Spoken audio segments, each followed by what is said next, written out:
Assalamualaikum warahmatullahi wabarakatuh. Bertemu lagi dengan Ustazah Zuzu di channel Ustazah.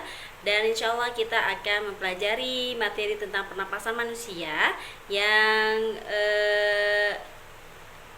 tematik 5B KD 3.2. Oke teman-teman, sebelum kita mulai, langkah baiknya kita awali dengan lafaz basmalah. Bismillahirrahmanirrahim. Dan insya Allah teman-teman, kita akan membahas masalah pernapasan manusia. Oke, sebelumnya kita mempelajari tentang pernapasan hewan ya, yang sudah Ustazah sebutkan, misalnya cacing, reptil, mamalia, aves, unggas-unggasan seperti itu. Nah, sekarang kita ke pernapasan diri kita sendiri. Oke, teman-teman. Bernapas adalah salah satu ciri makhluk hidup ya untuk mempertahankan kelangsungan hidupnya. Oke, bernafas artinya menghirup atau menghembuskan oksigen atau disebut dengan CO2 dan mengeluarkan karbon dioksida atau CO2.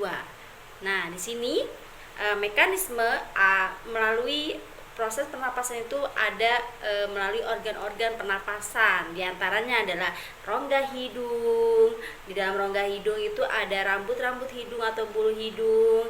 Terus masuk lagi ke tenggorok, terus masuk lagi ke batang tenggorok atau disebut dengan trakea, baru menuju ke paru-paru. Nah, di dalam paru-paru itu ada apa? Ada alveolus.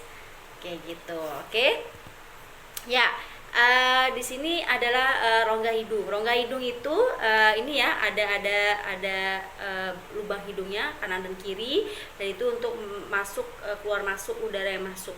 Oke, di sini rongga hidung untuk apa? Menyaring udara yang masuk. Oke, dilengkapi dengan selaput lendir dan bulu hidung untuk penyaringan udara yang masuk. Penyaringan pertama ini di sini di hidung. Oke, lalu masuk ke faringnya, menyalurkan udara ke laring nih. Di sini ada faring, ada laring, ya. Faring itu di sini nih.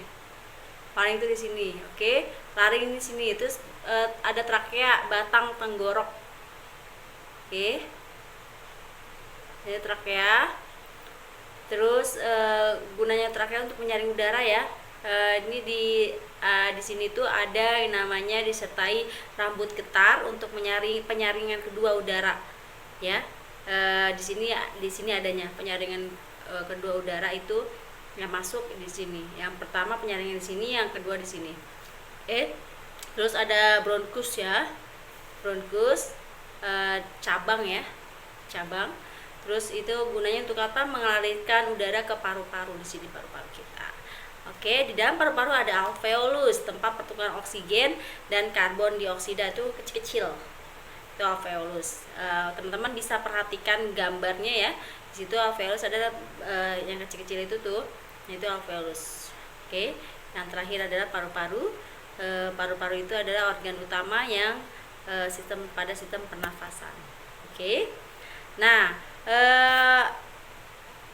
tadi sudah ya sistem pernafasannya ya, proses pernafasan manusia dimulai dari hidung, terus disari oleh rambut hidung, terus selama rongga hidung udara masuk ke tenggorokan, lalu menuju ke batang tenggorokan atau trakea, diteruskan ke bronkus. Dari bronkus itu ada cabangnya namanya bronkiolus. Bronkiolus itu cabang dari bronkus. Oke. Si bronkiolus itu bermuara pada alveolus. Nah, alveolus inilah yang masuk ke dalam kapiler yang dialirkan ke pembuluh balik paru-paru. Oke. Sini. Oke ya. Terus fase pernapasan manusia itu ada dua teman-teman, yaitu fase inspirasi dan fase ekspirasi. Ins berarti masuk, berarti proses menghirup udara. Kalau ekspirasi berarti eks, keluar, proses menghembuskan udara, proses mengeluarkan udara, mengeluarkan karbon dioksida. Oke, itu adalah fase inspirasi dan fase ekspirasi. Ya, dimana fase inspirasi itu berarti kita tarik nafas ya. Mengambil nafas berarti dadanya itu mengembang teman-teman. Nih, itu berarti dia kontraksi mengembang. Sementara diafragmanya, perutnya dia akan ke ke ke dalam ya, mengempis. Kalau sudah mengembuskan, fase ekspirasi itu namanya relaksasi. Dada itu akan dari tadinya mengembang, dia akan mengecil. Dia akan mengecil, diafragma itu akan relaksasi. Oke, paham di sini?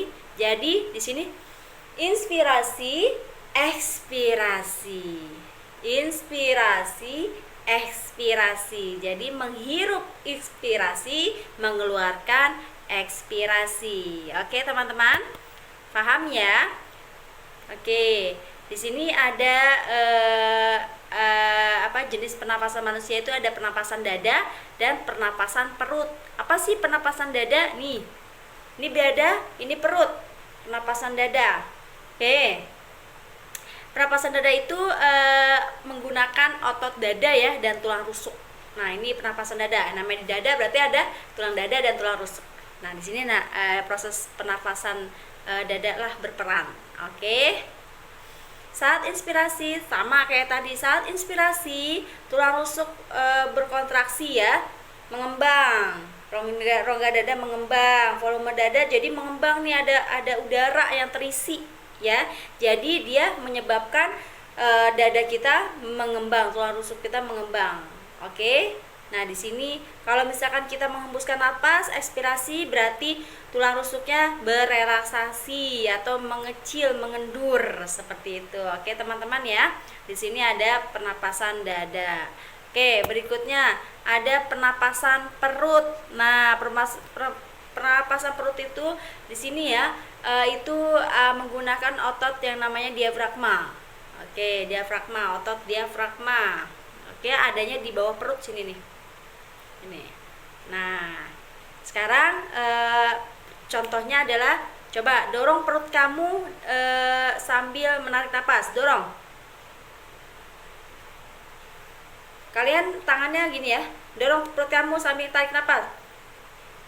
Pakai perut, bukan pakai dada. Lalu hembuskan. Nah, itu akan terasa ya.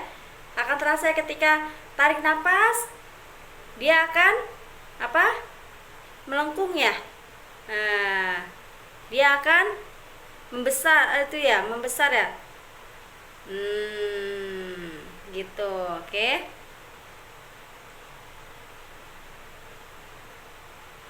Jadi dia akan dengan menggunakan otot diafragma, dia berelaksasi. Oke, teman-teman ya. Di sini pernapasan perut dan pernapasan manusia, pernapasan dada itu sudah mudah-mudahan teman-teman bisa ya, gitu. Oke, jadi seperti itu ya. Jadi pernapasan perut maupun pernapasan dada itu ada inspirasi, ada ekspirasi. Dan bedanya apa? Bedanya kalau pernapasan dada ada di sini ya, ada di antara tulang rusuk dan tulang dada. Kalau pernapasan perut ada di bawah perut. Dan itu menggunakan otot diafragma perut. Oke, diafragma. Oke. Di sini teman-teman bisa nanti dipraktekkan ya untuk 4.2 itu akan praktek bentuknya video tentang pernafasan perut dan pernafasan dada. Oke, teman-teman.